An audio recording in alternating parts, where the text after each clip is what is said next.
Hi everyone, it's Peter Schiff. This is Saturday, July 9th, 2011. Well, yesterday the government released the June employment data. And instead of improving on May's data, it actually got worse. The consensus was that we were going to create a little over 100,000 jobs in June. Instead, the economy created just 18,000. And to make it worse, they revised May's 54,000 all the way down to 25,000. In addition, the unemployment rate notched up to 9.2%.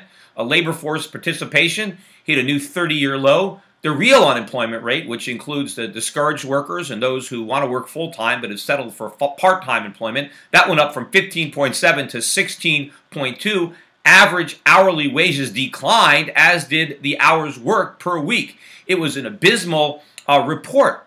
And of course, this isn't shocking to me. I mean, Wall Street, the government are surprised by these numbers. This is exactly what I've been predicting.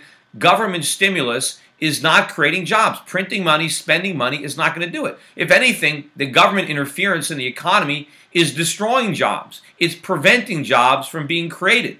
You see, the real problem in the economy is the structural imbalances that have to be resolved. And as long as the government is preventing this from happening, as long as they're trying to preserve the jobs of the past, we're not going to create the jobs for the future. You see, our economy is all built around people spending money. Americans going out and buying a bunch of stuff. Well, they can't shop anymore. They're broke. The home equity is gone.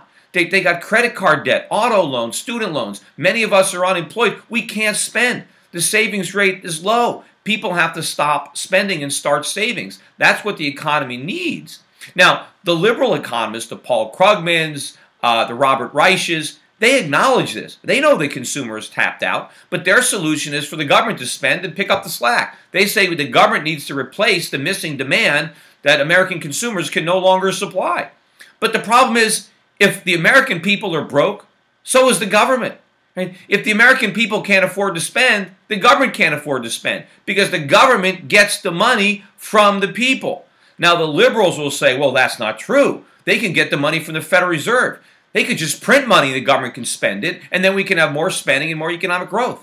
Well, while it may be true that when you print money, you don't literally take money away from the taxpayer, but you take his purchasing power. It's the same difference. If you print money, the cost of living goes up. Food prices go up. Energy prices go up. So you make Americans poorer, and now they're less able to spend. So you're not going to get more spending when the government prints money. You're just going to get different spending. The government will spend money, but the public is going to have to spend even less because they've lost purchasing power. And of course, when you print all this money, you're driving up the cost of hiring people because you're making hiring more expensive. Capital costs go up. Raw material costs go up. So you're making matters worse.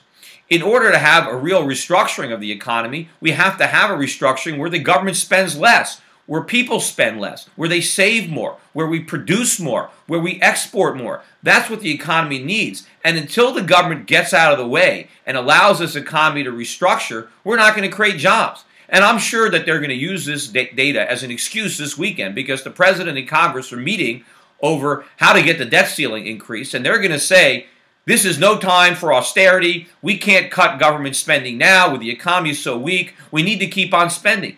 Well, the point is, the reason the economy is so weak is because the government keeps spending. The government is placing an enormous burden on the economy. The economy can't bear it. The only way we're going to have growth and we're going to have real job creation if the government cuts spending dramatically and frees up those resources, leaves them in the private sector, so the private sector can use those resources to grow the economy and to create jobs.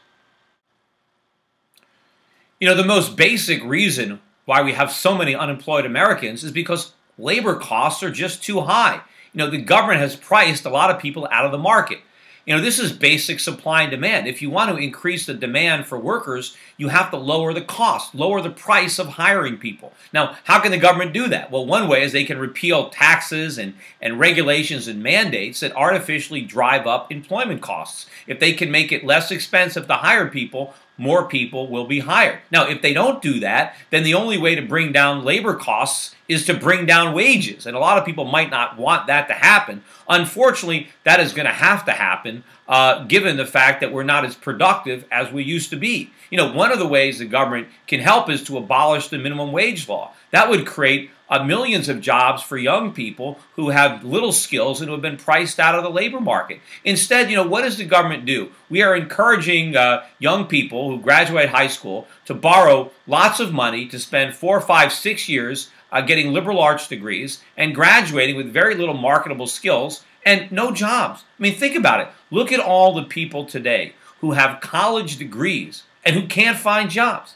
Maybe that is telling us that we got too many people with college degrees. What we need is people with skills that are in demand in the marketplace. And they don't learn those skills in a college. They might learn them on the job. So if we get rid of the minimum wage law, maybe 18, 19-year-olds or even younger can get jobs, maybe very low-paying jobs, but where they can learn on the job, where employers can actually train workers. And after a few years, they'll be able to earn more money and have real skills instead of just graduating with a bunch of debt and a worthless degree.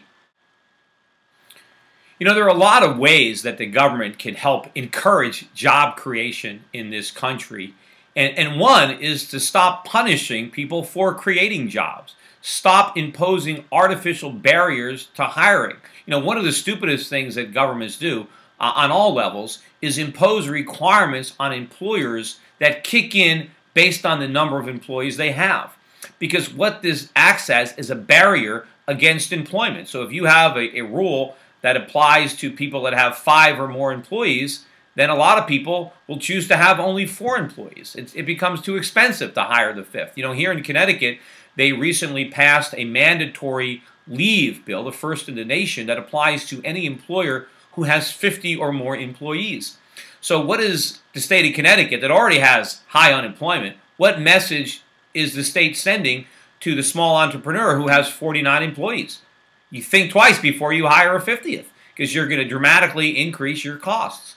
What about the employer who has maybe 51 or 52 employees? He's going to think pretty seriously now about who he can fire to get out from under the requirements imposed by this regulation. So this is some of the stupidest stuff that government does, is imposing these requirements as you hire more people. But of course, I think one of the worst things that the government does to the employer is expose them to all sorts of potential legal liability. It's all about politics, and employees far outnumber employers. Politicians know this, and so they write the labor laws to give all sorts of special privileges to employees. But when they do that, they put special obligations and requirements on employers. And so now if employers are not following all of these labor laws, not only can they be fined by the government for breaking the laws, but they can also be sued by their employees. And lawsuits can cost a tremendous amount of money to defend, even if you win.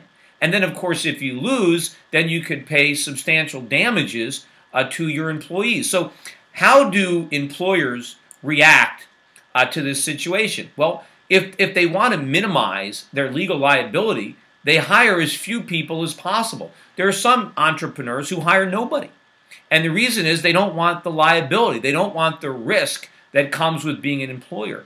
So they outsource. Maybe they'll use a contractor, or maybe they'll invest in equipment, a machine, to do the work instead of a human being, because a machine isn't going to sue you. But I think probably one of the easiest things that they could do is just level the playing field between employees and employers, and don't punish people because they happen to be an employer. Because we allow employees, they can quit a job for whatever reason they want. They can't be sued from their employers because of the reason that they quit. Now, if there's a contract, if there's an actual employment contract with specific terms, then either party can sue if the contract is breached. But most employees in America are at-will employees, and the employees can quit whenever they want, or their employer can fire them whenever they want. But the difference is the employer can't sue for wrongful quitting, whereas the employee can sue all kinds of ways for wrongful termination. If I have an employee who comes to me and says, Peter, I don't want to work for a Jew anymore. I quit. I don't like Jewish people. There's nothing I can do about it. I mean, that's probably not going to happen, but if it did, I can't do anything about it. Or what if one of my female employees came to me and said, Peter, I'd rather work for a woman. I think a woman boss would be more sympathetic and more understanding of my needs, and so I'm going to quit and get a job for a woman. She could do that if she wants to, but if the shoe were on the other foot, I can't come to my female employee and say, you know, I think a man could do the job better than you, and so I'm going to fire you and replace you with a man. I mean, I can't say that. I can't do that. I'd be sued. I'd be fined. Who knows what would happen to me? Now, I'm not saying that I want to do that. What I'm saying is, if employees can quit for whatever reason they want, then the employer should enjoy the same rights, because you don't surrender your rights because you become an employer. And the more we want to punish people for being employers, the fewer people who are going to want to be employers. And you know, the real irony of all these laws, anti-discrimination laws where you can sue your employer based on your race, based on your gender, based on your sexual orientation. You can sue if it's a hostile work environment, or there's all sorts of reasons that you can drag your employer into court and sue them. But probably the biggest problem is the people who are damaged the most by these laws are the people that they're meant to protect. Because the easier it is to sue your employer, the less likely the employer is to hire that particular individual. Now, I know people are going to try to take from this video out of context to create the false impression that I'm some kind of a racist and I want employers to discriminate based on race or sexual sex. I don't want them to discriminate based on those reasons, and that's precisely why I want to abolish all the laws that say that they can't.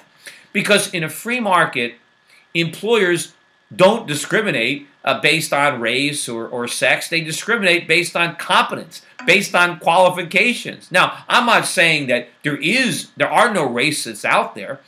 There might be. And if a racist wants to not hire, let's say, a competent black applicant and hire a less competent white applicant, he's going to be punished for doing that. His competitor is going to benefit by his stupid business decision. You see, racists aren't going to do very well because people who are hiring based on better criteria are going to be able to outcompete them in the marketplace. So the free market exacts a cost. There is a price to be paid for discrimination in the free market. But what happens is the government turns the tables. The government says, if you do discriminate, there is a reward here.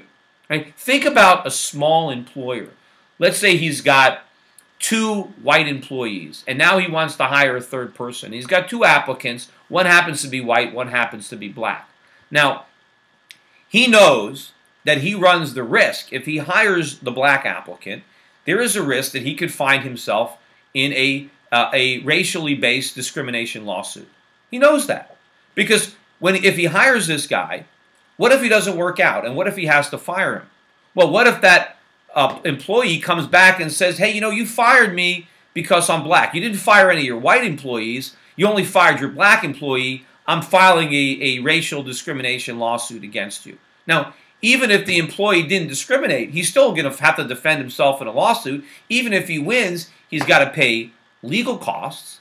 And also in his mind, what if the employer hires the black applicant, and what if one of his employees says something that offends that black applicant, and now he ends up being sued based on the fact that one of his other employees is making a racially intolerant work environment? What if he doesn't want to take that risk? The easiest thing he can do is just hire the white guy, and now he's fine. Because if he fires that guy, he doesn't have to worry about being sued. He doesn't have to worry about what one of his other employees might say. So it backfires, right? The government creates discrimination, and they run up the cost of doing business. I mean, think about all the jobs that were destroyed by the Americans with Disabilities Act for the disabled. Right? What if somebody, rolls into a job interview in a wheelchair? Is he going to get hired? Is a small business going to take a chance and hire that guy? I don't know. I mean, why does he want to open up that can of worms? Who knows what it's going to cost? And it could lead to a lawsuit. Now, absent the Americans with Disability Act, maybe he would have taken a shot and hired the guy. But because the government has made it so risky and so expensive, he doesn't. Anyway, I think, we're running out of time here on this YouTube video. So, enjoy the rest of your weekend, and I will be back again sometime soon. Take care.